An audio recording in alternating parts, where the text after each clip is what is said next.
All right, this next comedian, give it up for Dr. Bob. Thank you, friends. Thank you, Helium. I am Dr. Bob, the oldest comic to make it to the semifinals this year. There's a claim to fame.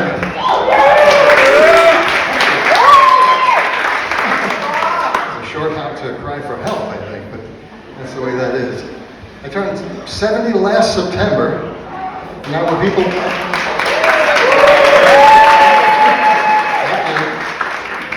Now when people ask me, Dr. Bob, what's your sign? I say, caution. That's my sign. I don't want to fall down and break anything. But my age is starting to catch up on me, the memory's starting to slip. It's true. You know that thing where you're at home by yourself and you get up out of a chair to go in another room to get something? By the time you get in there, you can't remember why you were going for that gun.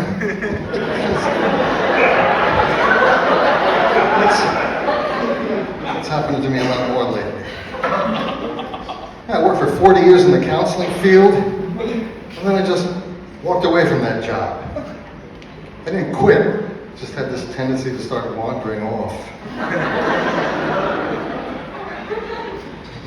And the family's been very supportive about the wandering thing.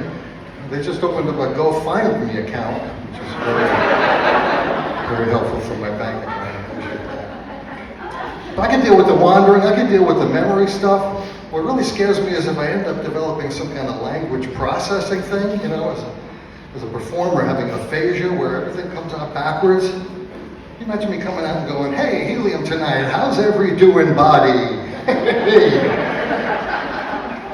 It's not fitting correctly, it's not. But you know, when you get up in years, you have to deal with the aging of your own parents. That can be very sad. It was very humiliating for my own dad, I gotta tell you. For months, my mom was begging me, Dr. Bob, please, you gotta take Dad's keys away from him. You gotta take his keys. So finally I did, and he still managed to keep getting back in their house. He's a sneaky guy. But I don't blame her. I don't blame her for wanting him out after all those years. He's a very critical man. Like nothing we ever did seemed good enough for him. I remember I told the family, if I ever develop some kind of incurable, horrible disease, I want to make use of that doctor-assisted suicide thing. My dad turns around and says, you know, you're always depending too much on other people. Yeah.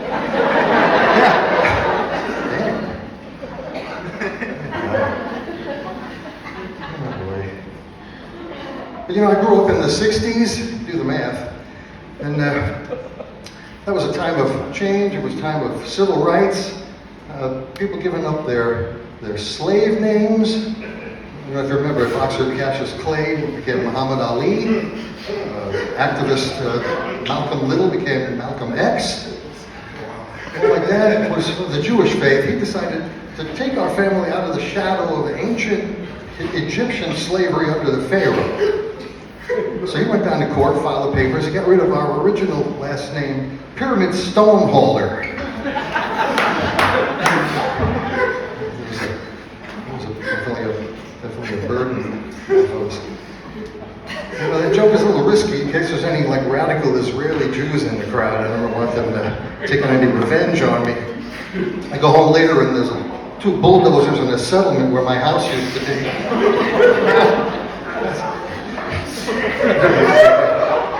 I don't need that to happen in my life at this point. I'll tell you what else I don't need. Every day I'm getting these porn emails, sexual emails. Hot Ukrainian girls want to sex you now. I delete them, I send them the next day.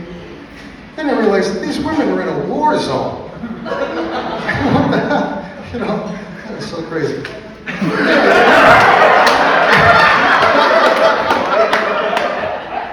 I realize it brings up the same issue for me with women in general. You know, is she really liking me for who I am as a person? Or is she just using sex to get out of her somewhat unfulfilling domestic situation? Then guys sending out these dick pics to the women all the time. It's crazy, guys. Don't do that. You know, that can be sent forward to your workplace as revenge porn. Yeah. Next thing you know, there's a bunch of women gathered on their cell phones. Yeah, that's definitely a department head. Recognize that.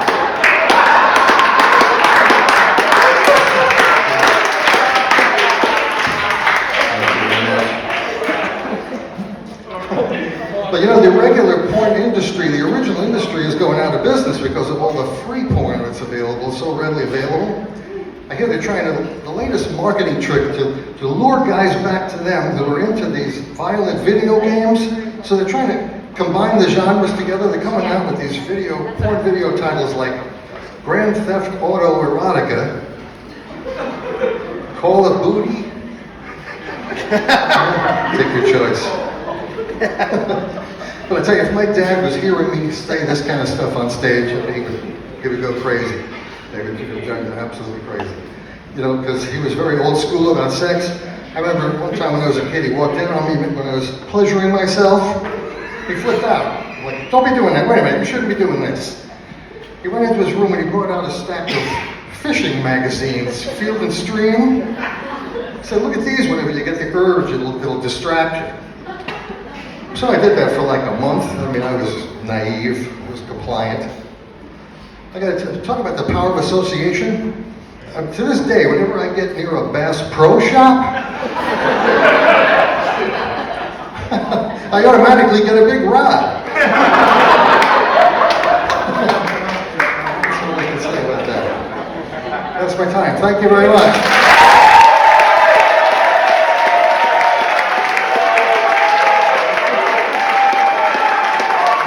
Dr. Bob, everybody!